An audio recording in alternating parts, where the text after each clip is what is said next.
Okay, hi. Today we're going to be doing the 1001 Books tag. So this tag was made by Sandy at Miss Reads a Lot, and her channel is really great. I would highly recommend you check it out. I don't think I was tagged in this, but I never wait to be tagged in things to do ones that I think sound cool. So we're just going to get into the questions. First one, 1001 lists. Do you follow any book lists? It can be prize lists or a challenge like the Rory Gilmore challenge, etc. I personally do not typically follow lists. I don't like the feeling of being like cornered into reading a book, even though like you could skip books on lists. I prefer like challenges that are more like prompts, like month-long read-along type things or month-long readathon. So I do have one, and it's not the happiest story behind the list, but we'll just get into it. So my heart, I feel like I don't talk about personal things on my channel, so my heart's kind of pounding a little bit. It's like, anyway, I'll just start talking. So I had a coworker who I had known for a few years, and we had worked on things together, and he and I at some point realized we were both big readers, and we had very different reading tastes. He is much more into classics, and as if you follow this channel, I read a wide array of things. We were becoming friends, and we were talking about book tastes. He had read Convenience Store Woman, which I had recommended to him, and he very suddenly and unexpectedly died. The weekend before he passed away, he sent me his book list of all of the books that he wanted to read. He was going through, I'll pull it up, he was going through the top all-time novels from 1923 to 2005. He had read 65 of them. He sent me his chart of like when he read them and things that he was planning on reading next and everything. I haven't intentionally read anything off of this yet. After he passed, I bought a few books that he had recommended me read. Sorry if the lighting just changed a lot. I had bought a few books that he recommended I read that he thought I would like, one of which was one he was his favorite book of all time. And I just haven't really been able to like do that yet, emotionally, I guess. But enough time I think has passed that I would like to finish the list for him. And yeah, get through the rest of those 100 novels. So that is my answer to that, and we will get back to more upbeat answers now. Next one, 1001 books. Approximately how many physical books do you currently own? How many ebooks? So I'm a nerd and I have a spreadsheet. Hold on. Okay, so on my spreadsheet, I really only count like books that I would like read from start to end. So I do own like a lot of textbooks, and I'm just looking through at them, like guides, hiking guides, travel guides, and I don't count those on there. So I have on this list owned 354 books, and then I definitely own probably another 50. So I probably own around 400 books. Oh, and then I own a collection that's like those little classic black books, like the Penguin little books, and I have 80 of those. So what did I just say? 350 plus probably another 50 to 400, yeah, about 480, probably around 500 books, I would say. That is physical books. Now, ebooks, I don't actually keep track of how many I own. I just keep track of how many I have unread that like I want to read and still have interest in, which is 45. 1001 books read. Approximately how many books have you read in your lifetime? Do you keep track? Yes, kind of. I've been keeping track since I started like putting things on Goodreads consistently in like 2015 when I graduated from college. Before that, when I was younger, like I kind of kept track some years when I was in high school when I was reading a lot. We didn't own a computer at home or like a printer or like, yeah, I didn't own a computer in my house for a long time, so any tracking mechanism I had was on paper and it's long gone. So my Goodreads, which has books that I read before, like some books I read before I started actually like tracking in real time, says I've read 632 books. And I was a pretty voracious reader when I was young, reading a lot of like chapter books, and I reread a bunch of books, and I was a child who went to daycare, and none of my friends went to daycare, so I just kind of read the whole time. And then, yeah, I went through years of being in like middle school and high school where I'd read a bunch, so I've definitely read over 1,000 books. 1001 Arabian Nights. Have you read any stories from the Arabian Nights? Do you have a favorite? If you haven't read it, do you want to? I have never read anything from Arabian Nights, and I do have an interest in doing it at some point, but it's not on like a current or like a in the next year type of TBR. I like this one. 1001 Flavors. Do you have a favorite food or flavor? I don't think I have a favorite because I like so many foods. Like there's certain foods that I've had like from very specific like restaurants where like I'll have the memory of the place and just like be sad that I can't go and get it because I like don't live near it or something. As an example, there was a ramen place in Sawtelle in LA that I would go to with friends, and we would go and we would get like the bowl, and then we would just like keep ordering extra noodles. They had like little like squeeze things at the table that had just like I don't even know, flavors in it, I guess, and we would just keep adding that. And I've actually like had dreams about this place. So yeah, I love that place. There's a place in Allentown, Pennsylvania, that is a Mediterranean place that I love and I go to every time I'm there. And then there is an Ethiopian place in Boston that I love so much and also go to every time I'm in Boston. And then as far as like specific flavors go, I mean, I love spices. My spice cabinet is full. I would say like my spice that I love in like it's like my salt and pepper is cumin. I will put cumin in everything. And I'm not really the cook of the relationship, my partner is. And so he would cook, and I would always be like, you know what this needs? This needs cumin. And I would go over and I would get it out of the spice cabinet, and I would put cumin in whatever we were eating.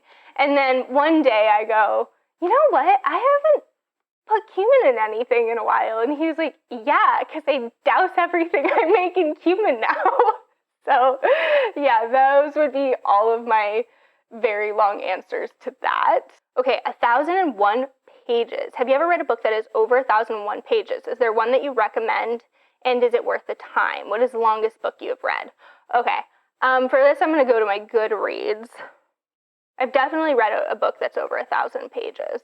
Not many, though. Yeah, I've only read 3 books over 1,000 pages. 2 of them are from a Song of Ice and Fire series. So that would be A Storm of Swords, which is the 3rd book, and A Dance with Dragons, which is the 5th book. So, I mean, unless you've read the series, I wouldn't necessarily recommend reading either of those. But I will say that the 3rd book, A Storm of Swords, is my favorite of A Song of Ice and Fire. And the longest book I've read, coming in at 1,276 pages, is The Count of Monte Cristo.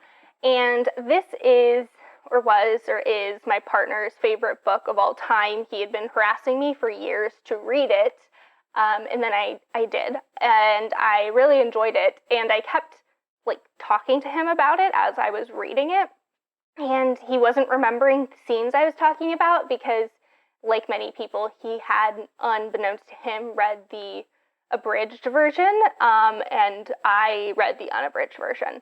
So, I mean, I read that over like the course of 2 months, and I would read like about a chapter a day, and I really enjoyed that book. I thought it was, while bloated, like does it constitute having those 1,200 pages?